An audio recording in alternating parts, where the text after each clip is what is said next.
Ok, j'ai le temps de faire la vidéo sur le jet bleu. Ça sera pas tellement long. Ce qui est arrivé, c'est que j'ai trouvé un jet bleu mort sur le bord de la route. Bon. Alors, je récupère la sépulture, le corps, puis c'est assez rare qu'on trouve un jet bleu en état relativement correct. T'sais. Puis là, ben, l'aspect de récupérer les plumes demande une autorisation aussi à l'oiseau qu'il faut faire. Donc, c'est une demande, mais c'est aussi une demande que le jet bleu va faire. C'est pas ma demande que je fais au jet bleu, c'est le jet bleu qui va aussi faire une demande. Donc, la demande du jet bleu, c'est de rentrer, parce que moi, ce que je lui demande, c'est enseigne-moi. Enseigne-moi l'enseignement du jet bleu. L'enseignement, ton langage, ta connaissance. Quelque part, guide-moi. Guide-moi à travers ton esprit et à travers. Puis lui, ben, il va te dire, écoute-moi. Il va te dire aussi, partage, puis travaille dans le sens de tout ça. T'sais. C'est pas simplement d'écouter un langage, c'est de rentrer dans la dynamique d'un concept de société humaine en relation avec son environnement. Alors, je suis dans les arbres, dans mes érables, puis je me suis fait une plateforme. Puis, je suis allongé sur le dos. Puis,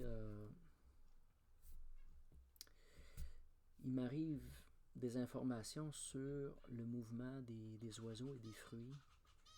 Là, je me mets à penser aux fruits. Tu sais, bon, du jet bleu, mais particulièrement aussi, pas seulement du jet bleu, mais les jaseurs boréales, de tous les oiseaux qui vont venir manger dans certaines périodes de l'année. Comme là, tantôt, les jaseurs boréales sont venus virer, sont venus voir l'état de l'arbre. Parce qu'ils ne sont pas venus ici te manger, là, c'est plus le temps des fruits, là. Mais ils sont venus voir l'arbre sur lequel ils se sont nourris cet été. Alors, il y a des cycles. Puis là, ce qui me donne comme information, c'est... Là, c'est une voix masculine. C'est un masculin que j'entends, puis il est puissant, il est fort, il est sérieux. Il est sérieux, puis il a comme pas envie de rire. C'est un peu bizarre, là, t'sais. Il est très sérieux. Et... c'est un peu de la suite de l'arbre gardien. L'idée est que moi, j'entretiens des arbres autour de la maison. Quand je suis arrivé ici, il n'y avait pas d'arbres.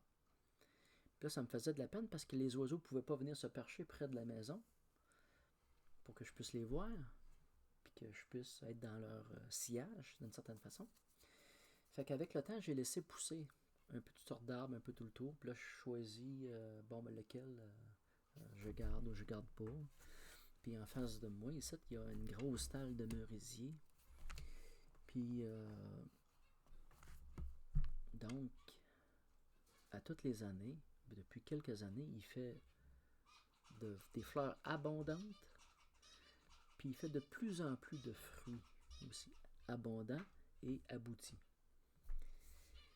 Et comme là, ce printemps, je l'ai tout travaillé, je l'ai nettoyé, j'ai enlevé les branches mortes. Puis à tous les printemps, c'est ce que je fais. Puis, ce que j'observe, c'est que j'ai des mouvements. Je fais des mouvements avec l'arbre. Je suis en mouvement de mes bras. De mes bras s'épanouit un merisier. De mes bras s'épanouit des cerises à grappes, des poires sauvages, des cormiers, des arbres à fruits, pour les oiseaux, pour les cycles aussi. De mes bras, de mes gestes, poussent des feuilles, des fleurs, des insectes, une abondance et des oiseaux. C'est un mouvement, une continuité de mon mouvement. Je amorce un mouvement avec un arbre et avec l'arbre, avec mon mouvement, son mouvement, sans boire, si on peut dire, le mouvement de l'oiseau, de sa migration, de ses cycles de reproduction, et il y a un mouvement de vie à laquelle je participe. Là, je plane, c'est trippant, tu sais. Là, c'est fantastique. Là, c'est nourrissant. C'est nourrissant de sentir qu'on fait partie d'un mouvement. Puis, à tous les printemps, il y a une certaine période, les oiseaux viennent voir leur merisier préféré. Ils viennent voir leurs arbres où ils vont se nourrir. Là, ils vont partir dans le nord. Puis là, à une certaine période, ils savent que les fruits sont prêts. Là, t'en vois arriver un. Il se pose, puis il regarde.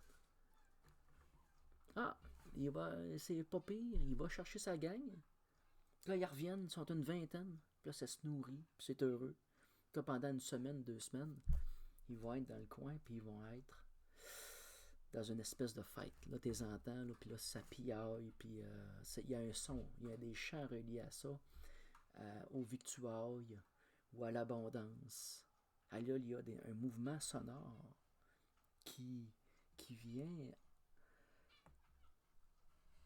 s'ajouter à l'expérience du vent, du soleil, des abeilles, des oiseaux. Juste le mouvement des ailes quand ils arrivent avec la gang, puis qui se pose dans l'arbre, c'est un son, c'est un mouvement, Puis l'arbre accueille, puis là, tu vois bouger les arbres. Puis c'est un peu ce que j'observe, c'est un peu ce que le jet bleu me montre. Puis c'est pas des temps qui sont très longs, mais c'est des temps qui sont sentis, puis qui me font comprendre que les mouvements que je pose envers la nature, c'est des mouvements qui peuvent être tellement, tellement créateurs de vie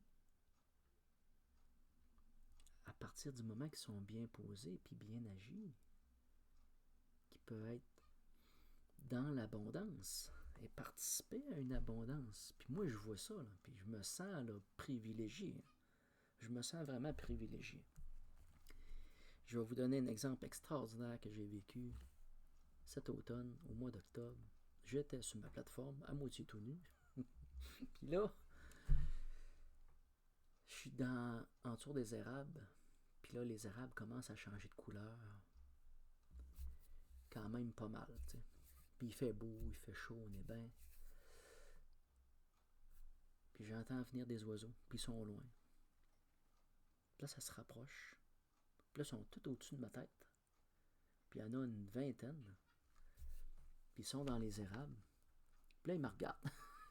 Puis ils voient mon tenue sur la plateforme. Puis là, tu sais, c'est un peu bizarre, mais il n'y a pas de l'air tannant, il n'y a pas d'air dérangeant, le gars, tu sais.